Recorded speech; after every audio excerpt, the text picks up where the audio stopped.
ریاست کلات کا مغلیہ طرز تعمیر کا شاندار مقبرہ تباہی کے دہانے پر۔ ڈیرہ اللہ یار شہر سے کچھ فاصلے پر موجود ریاست کلات کا مقبرہ ماضی کی تابناکی کا منہ بولتا ثبوت ہے۔ خان آف کلات کے دور میں حکومت کی جانب سے بنایا گیا یہ مقبرہ آج تباہی کا شکار ہے۔ 1857 سے پہلے تعمیر کیا گیا مغلیہ طرز تعمیر کا مقبرہ یوں تو بڑی تباہ کن سیلابوں کا مقابلہ کر چکا ہے، مگر اب اس میں مزید اپنی بقا کی جنگ لڑنے کی سخت نہیں رہی۔ ریاست کلات کی شان و شوکت بیان کرتا ہوا یہ مقبرہ حکومتی عدم توجہی اور محکمہ آثار قدیمہ اور ثقافت کی نظروں سے تاحال اوجھل ہے۔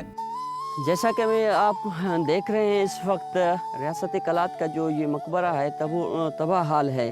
آپ کو یہ بتاتا چلوں کہ یہ جو مقبرہ ہے ڈیرہ لایا سے 1.5 کلومیٹر کے فاصلے پر ہے، لیکن اس وقت حکومت بلوچستان اور محکمہ ثقافت اور آثار قدیمہ کی عدم توجہی کی وجہ سے تباہ حالی کا شکار ہے۔ جعفر آباد کے صدر مقام ڈیرہ اللہ یار کے نزدیک یہ مقبرہ خوبصورت اور لہلہاتی کھیتوں کے درمیان اپنی شاندار ماضی کو یاد کرتا ہے۔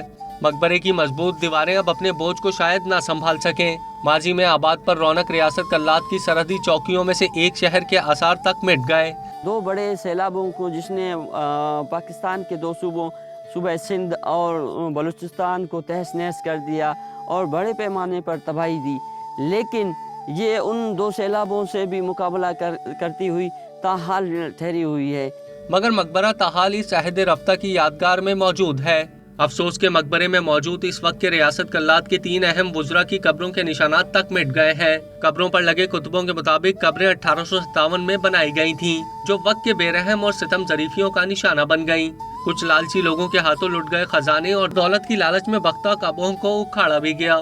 اس وقت مقبرہ اپنی بے بسی اور حکومتی لاپرواہی پر ماتم کناں ہے۔ ضرورت اس امر کی ہے کہ حکومت بلوچستان کے آثار قدیمہ اور اس کی شاہکار کی حفاظت کے انتظامات کرے اور اس کی 4 دیواری دوبارہ بحال کر کے اس کو محفوظ بنائے۔